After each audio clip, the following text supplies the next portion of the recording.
Result نہیں لے رہے وہ بھی تو اتنے ہی ذمہ دار ہیں. سر یہ ایک اور بھی بڑا پرابلم ہے کہ جو ایک عارضی طور پر آپریشنل ہیڈ لگائے جاتے ہیں تو یہ کیوں نہیں کرتے کہ مستقل بنیادوں پہ ان کی ایک تو پروموشنز بھی روکی ہوئی ہیں, پروموٹ بھی نہیں کرتے, اور اتنے سال پنجاب کے اساتذہ منتظر رہتے ہیں کہ ان کی پروموشن ہو جائے, پروموشن بھی نہیں ہوتی اور آپریشنل ہیڈ اس کو بنا دیتے ہیں عارضی طور پر. تو یہ کیا ایک سمجھتے ہیں کہ بڑا پرابلم نہیں ہے؟ یہ ہمارا جو سرکاری سسٹم ہے نا اس کے اندر ایک بڑی خامی ہے. آپ نچلی سطح پہ دیکھنے کی بجائے ذرا اوپر دیکھیں. آپ کے سامنے کتنا عرصہ کتنے سیکریٹریز نچلے گریڈ پہ لگے رہے.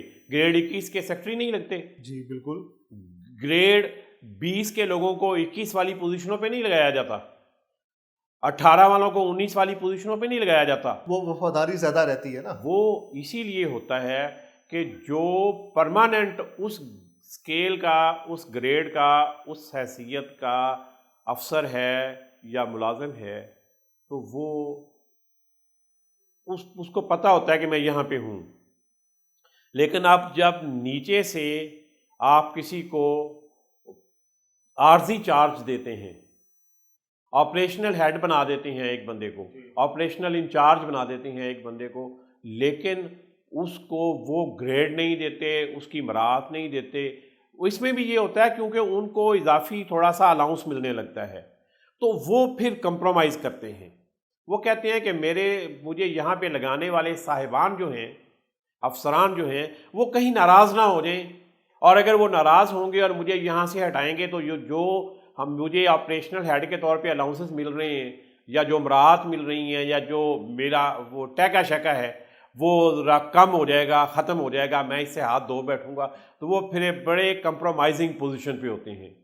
اس لیے جان بوجھ کر تاخیر کی جاتی ہے اور کئی سال تک لوگوں کی پروموشنز جو ہیں ان کو التوا میں رکھا جاتا ہے. آپ دیکھیں نا یہ ایک کتنا سسٹم اس طرح کا ہے کہ جب آپ کے سول سروس کے لوگ بھی اور سول سروس کے میں بھی جو ٹاپ کے گریڈز کے لوگ ہیں وہ بھی کئی سال انتظار کرتے ہیں کہ پروموشن بورڈ ہو جائے تو ان کو اگلا گریڈ ملے. جب طاقتور لوگ بھی اس سسٹم کے سامنے اتنے بے بس ہیں تو یہ 8ویں 10ویں 11ویں 14ویں اسکیل کے بیچارے یہ ٹیچر ہیں, یہ کس بات کی مولی ہیں, یہ کہاں پہ اسرٹ کر سکتے ہیں؟ اچھا ایک ہی ملک وفاق میں تنخواہوں کا جو سسٹم ہے وہ کچھ اور مراعات ہیں, تنخواہیں کچھ اور ہیں, پنجاب میں کچھ اور ہیں, بلکہ پنجاب میں تو 20-25 ہزار کا فرق پڑ جاتا ہے. تو اب یہ کیا ہے, سوالیہ نشان نہیں ہے اس سسٹم پہ؟ اس میں اچھا ایک چیز کا تو جو زیادہ فرق ہے وہ تو ہاؤس رینٹ کا ہے کہ اسلام آباد میں ہاؤس رینٹ زیادہ مل رہا ہے, چھوٹے شہروں میں ہاؤس رینٹ کم ہے. وفاق میں پھر آپ کو یہ سہولت بھی حاصل ہے کہ آپ ہاؤس سیلنگ لے لیتے ہیں, کہ آپ گھر کرائے پہ لے لیتے ہیں اور وہ کرایہ گورنمنٹ ادا کرتی ہے. وہ گریڈز کے حساب سے ان کے جو پے اسکیل ہیں ان کے حساب سے فکس ہو جاتا ہے کہ اس پے اسکیل میں اتنا کرایہ آپ کو ملے گا, جو سرکار کے خزانے سے ادھر جو مالک مکان ہے اس کے پاس چلا جاتا ہے. اور اس سے وہ بہت سے لوگ فائدہ اٹھاتے ہیں جن کے اپنے گھر ہیں. یہ بھی بڑی دلچسپ بات ہے کہ اگر میرا گھر ہے اپنا تو میں اپنے ہی گھر کو سیلف ہائر کرا لیتا ہوں اور اپنے ہی گھر میں رہتے ہوئے میں اس گھر کا کرایہ بھی وصول کرتا ہوں. تو پھر سسٹم کی سر خرابی ہے نا, سسٹم کے اندر جو تو یہ جو لوگ اس سے سب سے زیادہ مستفید ہو رہے ہیں انہوں نے ہی یہ پالیسی رکھی ہوئی ہے. میں یہ نہیں کہتا کہ یہ پالیسی ختم ہونی چاہیے, ہاں ملنا چاہیے جو ان کا رائٹ ہے. اگر یہ اسلام آباد میں مل سکتا ہے یا کچھ اور جگہوں پہ مل سکتا ہے تو یہ تمام لوگوں کو یہ حق ملنا چاہیے. اور مجھے یہ بتائیں کہ جو 45% یا جتنا ہاؤس رینٹ اس وقت سرکاری ملازمین کو مل رہا ہے اتنے پیسوں میں تو ایک کچی آبادی کے اندر بھی 2 کمروں کا گھر نہیں مل سکتا. بالکل صحیح, بالکل ٹھیک. تو یہ پھر زیادتی نہیں ہے کہ ایک طرف وہ لوگ ہیں جن کو آپ سرکاری گھر دیتے ہیں, ایک طرف وہ لوگ ہیں جن کو آپ ہاؤس سیلنگ دے رہے ہیں, اور دوسری طرف وہ ہیں وہ بیچارہ ایک کمرے کا گھر بھی نہیں لے سکتا اپنی فیملی کے رہنے کے لیے جتنا ہاؤس رینٹ اس کو مل رہا ہے. اچھا یہ جو کہتے ہیں کہ جی نجکاری اس لیے کر رہے کہ گھوسٹ ٹیچرز پکڑے گئے اور گھوسٹ اسکول بھی ہیں, اگر گھوسٹ اسکول ہیں تو یہ کیا اس محکمے کی نہیں ذمہ داری تھی کہ وہ اسکول کیوں ایسا چل رہے ہیں؟ یہ تو نجکاری کے بجائے سسٹم کو ٹھیک کرتے ہیں. اچھا ایک چیز پہ میں وہ کرنا وہاں پہ تھوڑا سا ہم ایک چیز اور رہ گئی ہے, اس کے بعد میں گو اسکولوں پہ آتا ہوں کہ اس کے علاوہ بھی ہے کہ بعض سرکاری ادارے مثلا جو سیکریٹریٹ میں کام کر رہے ہیں ان کو سیکریٹریٹ الاؤنس مل رہا ہے, لوگوں کو ایگزیکٹو الاؤنس مل رہا ہے. مختلف ادارے, اسلام آباد کے اندر بھی یہ پرابلم ہے اور یہ بہت زیادہ ہے کہ جو طاقتور ادارے ہیں, آئینی ادارے ہیں, وہ اپنی مرضی سے اپنے ملازمین کی تنخواہیں بڑھا لیتی ہیں. عدلیہ بڑھاتی ہے, پارلیمنٹ بڑھاتی ہے, اسی طرح اور بہت سے ادارے ہیں جن کی اپنے ہی پے اسکیل ہیں اور وہ مل بیٹھتے ہیں اور خود ہی اپنی تنخواہیں بڑھا لیتے ہیں. ان کو کوئی پوچھنے والا نہیں ہے, اس کے اوپر کوئی پابندی نہیں ہے. کم از کم سرکار کی سطح پہ تو اس پر مساویانہ ایک پالیسی بننی چاہیے, ایک یونیفارم پالیسی بننی چاہیے. ایک بندہ اگر پارلیمنٹ میں ہے یا سپریم کورٹ میں ہے, وہ گریڈ 16 میں ہے, گریڈ 14 میں ہے, گریڈ 20 میں ہے, اس کی اور وہ جو عام سکول میں یا کسی عام سرکاری ادارے میں کام کر رہا ہے اس کی تنخواہ میں آدھو آدھ کا فرق ہے. اچھا سر گھوسٹ اسکولوں پہ بعد میں آئیں گے, لیکن مجھے بتائیں کہ ایک استاد کو 3000 کا میڈیکل الاؤنس ملے تو کیا یہ کوئی مناسب ہے ویسے, یا ان کے ساتھ مذاق ہے؟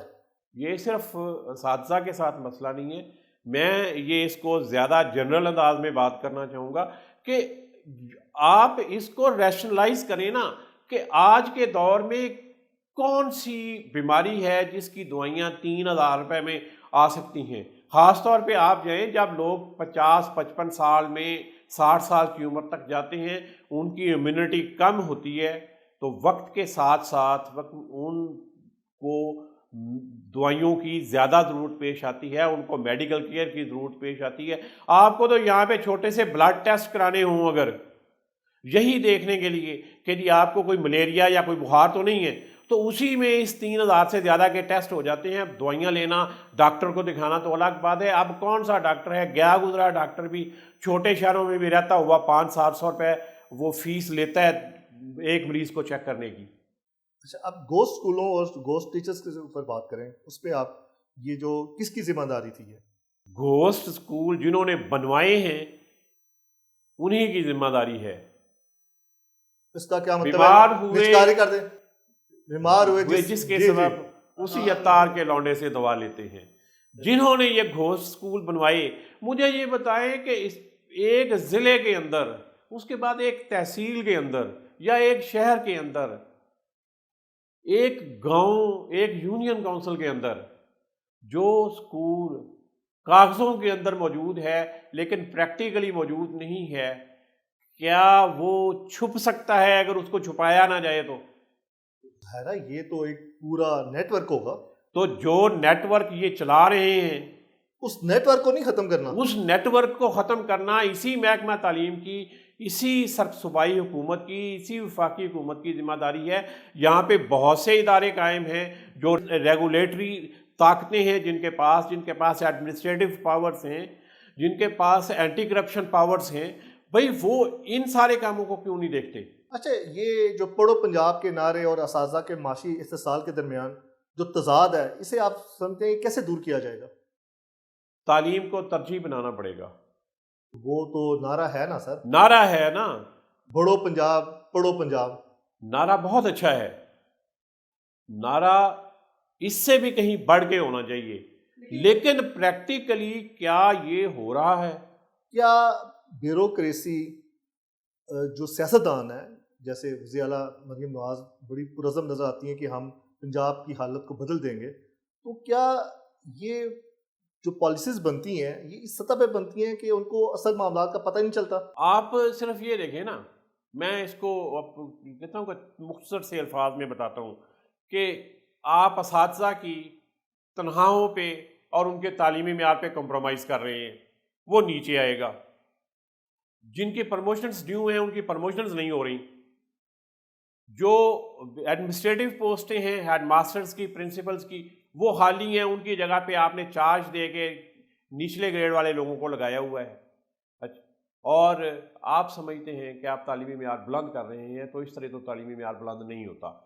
کم از کم کوئی بھی سرکاری ملازم ہے، ٹیچر تو زیادہ اس کو چھوڑ دیں، باقی جو سرکاری ملازم ہیں ان کو بھی اگر ایک ملازم سرکاری کیا پرائیویٹ کسی بھی جگہ پہ صبح سے شام تک وہ یہی سوچتا رہے گا کہ اچھا یار مجھے یہاں سے نقصان ہو رہا ہے، مجھے یہاں سے نقصان ہو رہا ہے، یا شاید میں ایسا ہو گھر جائے. کیسے چلاؤں گا؟ ہاں، تو وہ گھر کیسے چلائے گا، وہ بچوں کی فیسیں کیسے دے گا، وہ اپنا اور بچوں کا یا والدین کا یا باقی لوگوں کا علاج کیسے کرائے گا، اس کا گھر کا مسئلہ ہے وہ کیسے چلے گا، کچن کیسے چلے گا، کرایہ کیسے ہوگا، کرائے پہ ملے گا یا نہیں ملے گا.